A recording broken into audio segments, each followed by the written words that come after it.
আজও ন্যায্য অধিকারের জন্য লড়াই করে। যে হাত এই সভ্যতা গড়ে তুলছে, সেই হাত আজও তাদের ন্যায্য অধিকারের জন্য লড়াই করছে।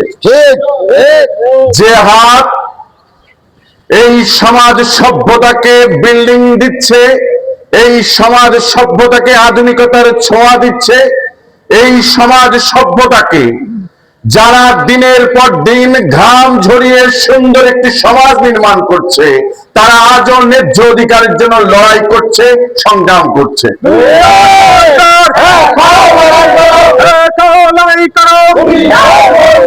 এই লড়াই ছিল 1886 সালের শিকাগো শহরে।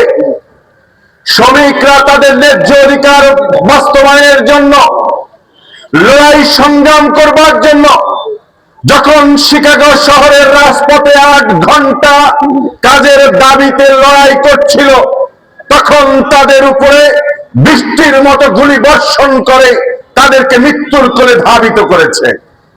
কিন্তু শ্রমিকরা বসে যায় নাই।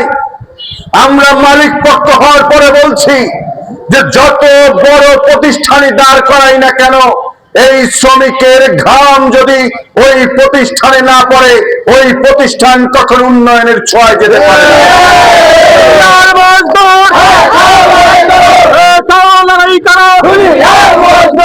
তাই আমাদের কথা একটাই, আপনি যাই করেন কোনো আপত্তি নাই, তবে শ্রমিকের ঘাম শুকানোর আগেই তার মাইনে, তার পারিশ্রমিক তাকে যথাযথ সম্মান প্রদর্শন করে তার হাতে তুলে দেন। মনে রাখতে হবে, যদি আমার ঘরে সন্তান থাকে, তাহলে শ্রমিকের ঘরেও সন্তান রয়েছে। যদি এই সমাজ সভ্যতায় আমিও সম্মানিত হতে চাই, তাহলে এই শ্রমিকরাও কিন্তু সম্মানিত হওয়ার তাদের সবকিছু অবস্থান রয়েছে। তাই শ্রমিকদের অধিকার নিয়ে কোনো ছিনিমিনি নয়, শুধু বক্তৃতার মঞ্চে বড় বক্তৃতা নয়, আমরা লড়াই করছি, আমরা সংগ্রাম করছি। আর বিশেষ করে এই রঙে ভরপুর এই আন্দোলন নির্ভর রংপুর, সমস্ত ইতিহাস সমৃদ্ধ এই রংপুরে আমরা শ্রমিকদের উপরে কোনো অন্যায় হবে, অত্যাচার হবে, এটি আমরা মেনে নেব না।